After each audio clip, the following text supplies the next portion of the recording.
In the realm of action, in the fiery deeps of volcanoes lives a folk that does not ever run from combat. Hammers are pounded in the deeps, forging weapons of war, which they will hold in their hands when they will march towards the battle. Grim sounds of Jargrim priesthood prayers, chanting, echoing, and the earth-shaking roar of magma drops lurking in the lava pit sounds. This kin is Fyreslayers, berserker warriors that are trying to resurrect their god and fighting enemies across the mortal realms. In the flaming footsteps of Grimnir walk the Fyreslayers. Warrior god of Duardin, Grimnir was brother to Grungni, one filled with fury of battle, the other tempered by the forge. An age ago, when Sigmar freed the shackled Duardin gods atop the tallest of the iron mountains of Camon, hot-headed Grimnir demanded the god kings accept his warrior's oath and choose a mighty enemy for him to slay. So it was that the legendary Duardin sought out Vulcatrix, the mother of salamanders. As Grimnir strode the realm of fire, Vulcatrix uncoiled like a molten river from between smoke-belching peaks. Gleaming blade and burning fang met in a shower of sparks, each blazing ember outshining the stars as God sought to the best monster. Ancestors tell that it was Vulcatrix's spite that claimed Grimnir life. Even as she died, the great salamander erupted, leveling mountains and scattering the two gods across the realms. The flames of Ekshi and the spirit of Grimnir forever intervened. To the races of the realms, Fyreslayers seem as mercenaries, agreeing to battle only for a hefty price in gold. Yet this is only part of the truth. Fyreslayers do not seek treasure for its own sake, nor do they covet wealth for what it can buy them. The holds, weapons and lands a lodge owns are all crafted by the toil of its own people. For a Fyreslayer, gathering of Urgold is a religious act, one that brings them closer to their god. Hidden deep beneath shimmering mountains and behind graven stone doors are the forged temples of the Fyreslayers. To the ceaseless ring of hammers and the grinding wail of axes being sharpened, the Auric rune masters cast runes of Urgold. It is a task reserved for a lodge's rune master alone, as a venerable Duardin is the only one skilled enough to discern true Urgold and extract it from the precious metal that it hides it. Even the Auric rune father, Lord of the Lodge, defers to the rune masters when he seeks to know the will of Grimnir. The wisdom of rune masters has kept the Fyreslayers alive for centuries, and only the most foolhardy or headstrong runefathers ignore their counsel. The secret of Urgold is in many ways as much a mystery to the Fyreslayers as it was when they first learned of its divine power. The first followers of Grimnir to find the mineral knew it was somehow connected to their fallen god, but not how. In time, masterwork weapons and armor were created from the metal, for the Fyreslayers have always been great craftsmen, yet these Urgold objects could only impart a small measure of power to their wielders. Urgold is a finite resource, its powers consumed in battle as a Fyreslayer fights. To maintain his might, a Fyreslayer must constantly have fresh runes struck into his body. This can leave the Duardin craving more should he feel the divine power of Grimnir live in him, and it is from the hunger that many legends of the Fyreslayer's gold lust have been born.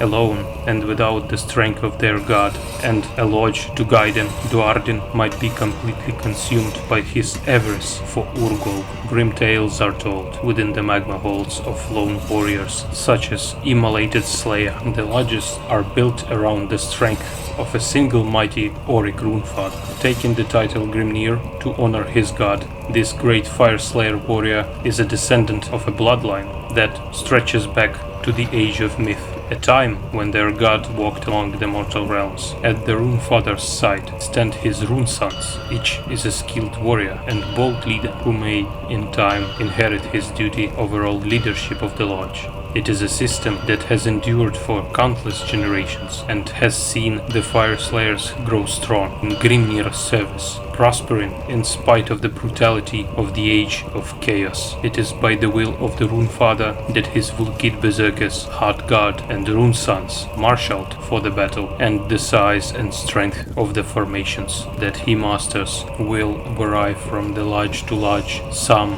like the most ancient magma halls of Akshi, boast many thousands of Vulkid Berserkers and hundreds of Hard Guard, arrayed around dozens of Rune Sons atop magma halls, each son eager to prove his word to his father and his god. Others, such as lodges in remote lands or those newly formed by former Rune Sons, are but a handful of brave warriors led by a single Rune Father. The culture of Fyreslayers is built around war and their attempt to resurrect Grimnir. They are fighting for a price, and even if others think that they are mercenaries, Fyreslayers does not care for gold as greedy dwarfs of the past, and the only reason is that only in accumulating the gold the true spirit of Grimnir may be found, and as they are honoring the oath, they may be sure that if the lodge received its payment, they will honor the contract. Women are important to Fyreslayers, and they are as fearsome warriors as their men. You can't see them very often, because Fyreslayer society is closed, and they are always hiding their secrets from others. They are equal to their men, and their purpose in the society is to ensure the large comfort, but also being able to fight alongside others if this will be required.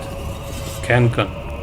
Long ago, the Kangan Lodge settled in the realm of Ulgu, seeking hidden Urgold in the mist, forming pacts with Shadowkin in clandestine wars. The Lodge has learned the subtle ways of battle from the Shroudling kings. Gelvagt too moved to Asiaheim, seeing the opportunity in Sigmar's city. Stone-hearted mercenaries, they offer aid to those setting out from the Eternal City, lending their access to Aelf, man and Duarden alike. Greyfeards are fearsome crusaders who dwell within the Gate World in the realm Nexus. It is foretold by the large priests that only when Grimnir returns will the Greyfeards cease their realm-spanning campaigns. Hermda is a name well known among the Akshi Pale. The Lodge has played a vital role in preserving the freedom of region's peoples during the Age of Chaos. Lofnir Lodge is based in Gur boast vaults filled with magma-hold eggs, and rare some more of the beasts than any other lodge. They often march to war with ogres of that realm, who pay them in mounds of plundered gold. Zigyorn. Fyreslayers of this lodge make their home among the forged cities of Kaman and are well known for their nose for Urgold. It is well known when a Sigyorn swings a pick or an axe, he is sure to find rich rewards. Tangrim, a young lodge. The Tangrim were founded soon after Sigma opened the gates of Azir, seeking Urgold in that inaccessible realm. They have swiftly gained a reputation as doughty and honorable warriors.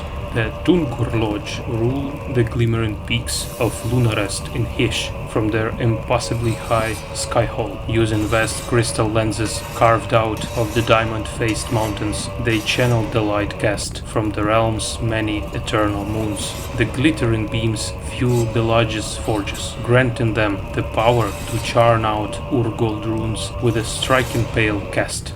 Ulrung Lodge has been long endured in Shaish beneath a pall of thick white ash, which they use as dull green markings upon their skin. They fight the wars of the dead, reaping the fearful harvest of any who dare to tread with them.